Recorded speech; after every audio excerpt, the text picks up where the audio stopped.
दहशत गर्द कौन?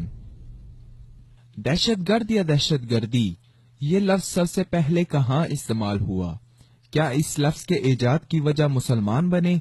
ऐसा तो बिल्कुल नहीं है, क्योंकि 1790 में फ्रांसीसी इनकलाब के दौरान 1793 और 1794 को दहशत के साल करार दिया गया, तो दुनिया में पहली बार दहशत गर्दी का लफ्ज फ्रांसीसियों ने इस्तेमाल किया था, जबकि नामी ग्रामी ऑक्सफोर्ड डिक्शनरी में लफ्ज टेररिज्म के ये मानी दर्ज हैं: सियासी मकासद के हुसूल या किसी हुकूमत को किसी काम पर मजबूर करने के लिए पुरतशद्दुद अफ़आल के इस्तेमाल को टेररिज्म कहा जाता है। खैर, फ्रांसीसी इनकलाब के इन सालों में मैक्स मिलन रॉब्सपेरी ने 5 लाख से ज्यादा अफराद को गिरफ्तार किया, जिनमें से 40,000 को कत्ल किया गया और 2 लाख से ज्यादा को भूखा रख कर मारा गया था। इसलिए इन सालों को दहशत के साल करार दिया गया। यह सिर्फ एक वाकया नहीं, इस जैसे मजीद कई वाकयात हैं जिनकी तरफ न तो हमारा मीडिया देखता है, न ही किसी की तवज्जो जाने दी जाती है। मीडिया मुसलमानों के हक में सिर्फ इतना कहता है कि सारे मुसलमान दहशतगर्द नहीं, लेकिन सारे दहशतगर्द मुसलमान हैं। जरा तारीख के इन वाकयात की तरफ देखते हैं कि दहशतगर्द कौन है। 1886 में हाई मार्केट शिकागो में एक लेबर रैली के दौरान धमाका हुआ, जिसमें 12 अफराद मौके पर हलाक हुए। 7 पुलिस अफसरान जख्मी हुए, लेकिन बाद में वो भी हलाक हुए। ये हमला तखरीबियों ने किया था, जिनमें कोई मुसलमान नहीं था। 6 सितंबर 1901 को अमरीकी सदर विलियम लियोन फ्रैंक नामी एक शख्स के हाथों कत्ल हुआ। वो मुसलमान नहीं था। 1 अक्टूबर 1910 को लॉस एंजलिस में टाइम्स अखबार की इमारत में धमाके में 21 अफराद हलाक हुए। ये धमाका 2 ईसाइयों जेम्स और जोसेफ ने किया था। वो ईसाई थे और ईसाई मुसलमान नहीं होते। 28 जून 1914 को ऑस्ट्रिया के शहजादे और इसकी बीवी को कत्ल किया गया। ये कार्रवाई बोस्निया के कुछ लोगों ने की जो मुसलमान नहीं थे।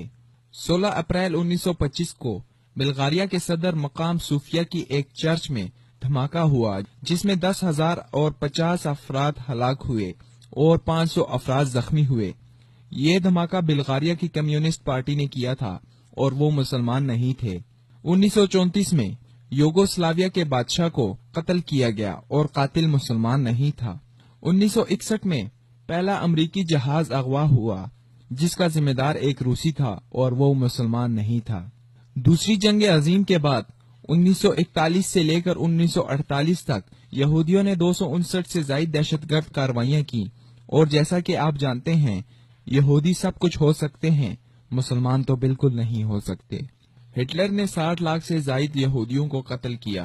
फलस्तीनी मुसलमानों ने इनको पनाह दी, जिसका सिला यह मिला कि यहूदियों ने फलस्तीनियों को इनकी अपनी सरजमीन से निकाल बाहर किया, और अब जब वही फलस्तीनी अपना ही घर वापस मांगते हैं तो वो दहशतगर्द और शिद्दत पसंद हैं। स्पेन में जहां अल्लाह अकबर का नारा मारकर हमला करने वालों को मुसलमान कहा जा रहा है, वहीं ETA नामी एक दहशतगर्द तंजीम ने दहशतगर्दी के 36 हमले किए। वो मुसलमान नहीं थे। अफ्रीका में मशहूर दहशतगर्द तंजीम, जिसका नाम लॉर्ड्स ऑफ सल्यूशन आर्मी है, जो नौ उम्र बच्चों को दहशतगर्द कार्रवाइयों के लिए इस्तेमाल करती है, और वो सब ईसाई हैं। 1984 में भारतीय सिक्योरिटी फोर्सेज ने सिखों के गोल्डन टेम्पल में कार्रवाई की, जिसमें 100 से ज्यादा अफराद को कत्ल किया गया, जिसके नतीजे में भारतीय वजीर आजम इंदिरा गांधी का कत्ल हुआ। यहाँ एक तरफ हिंदू थे और एक तरफ सिख। इन तमाम वाकयात में कहीं मुसलमानों का नाम नहीं। ये वो वाकयात हैं जो 9/11 से पहले वाकया हुए। इसके बाद इस्लाम को बदनाम करने की साजिश शुरू की गई। मुसलमानों को मारा जाता है। जब वो इसके खिलाफ आवाज उठाएं तो इनको दहशतगर्द और शिद्दत पसंद कहा जाता है। फ्रीडम ऑफ एक्सप्रेशन का नाम लेकर इनकी इज्जत की धज्जियां उड़ाई जाती हैं, और अगर वो इसी फ्रीडम ऑफ एक्सप्रेशन का नाम लेकर एहतजाज करें तो इनको दहशतगर्द कहा जाता है। कवानीन मौजूद हैं, लेकिन इनका इस्तेमाल अगर मुसलमान करें तो वो शिद्दत पसंद हैं। दुनिया में सबसे ज्यादा अफराद किन्होंने कत्ल किए? हिटलर 60 लाख यहूदियों का कातिल, वो एक ईसाई था। जोसेफ स्टालिन ने 2 करोड़ अफराद को कत्ल किया, जिनमें से 1.5 करोड़ को भूखा रखकर मारा गया। ये मुसलमान नहीं था। फ्रांसीसी इनकलाब के दौरान 2 लाख अफराद को एक ऐसे इंसान ने कत्ल किया जो मुसलमान नहीं था। اشوکا، جسے ہندو بہت مانتے ہیں، نے 1,00,000 افراد کو قتل کیا، وہ مسلمان نہیں تھا۔ صدام حسین کے بارے میں کہا جاتا ہے کہ اس نے لاکھوں افراد کو قتل کیا، جبکہ امریکہ کے جارج بش نے اس کے خلاف کارروائی میں 5,00,000 بچوں کو قتل کر ڈالا۔ کیا جارج بش مسلمان تھا؟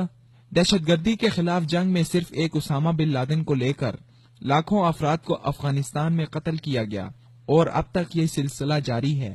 کیا امریکی، برطانوی اور نیٹو افواج مسلمانوں کے ہاتھ میں ہیں؟ لیبیا، مصر، عراق میں کتنے بے گناہ افراد کا قتل کیا گیا؟ پاکستان میں آئے دن کتنے ڈرون حملے ہوتے ہیں؟ کیا امریکی حکومت اس بات کی یقین دہانی کروا سکتی ہے کہ مرنے والے چھوٹے بچے دہشت گرد تھے؟ دہشت گردی مسلمانوں سے نہیں۔ امریکی وار آن ٹیرر کے قانون کے مطابق فریڈم آف ایکسپریشن کا مطلب ہی مسلمانوں کو دہشت گرد ثابت کرنا ہے۔ امریکی سرزمین پر حملہ انسانیت پر حملہ ہے، پھر بے شک اس کے لیے ساری انسانیت کو ہی کیوں نہ ختم کرنا پڑے۔ ہم مسلمان ہیں، ہمیں منع ہے کہ دوسرے مذاہب کے خداؤں کو کچھ نہ کہا جائے۔ جو لوگ اسلام کو اور مسلمانوں کو دہشت گرد کہتے ہیں، ان کو چاہیے کہ وہ اسلام اور قرآن کا مطالعہ کریں۔ اسلام اور مسلمانوں پر دہشت گردی کا لیبل لگانے سے پہلے وہ اسلام اور مسلمانوں کی تاریخ کا مطالعہ کریں۔ جو اسلام جنگ میں درخت کاٹنے سے منع کرے، کیا وہ انسانیت کے قتل کی اجازت دے سکتا ہے؟ یہ ہم مسلمانوں کی ذمہ داری ہے کہ ہم اسلام کے حوالے سے لوگوں کے دلوں میں لگا زنگ صاف کریں اور اسلام کی صحیح تعلیمات کو دنیا کے سامنے اجاگر کریں۔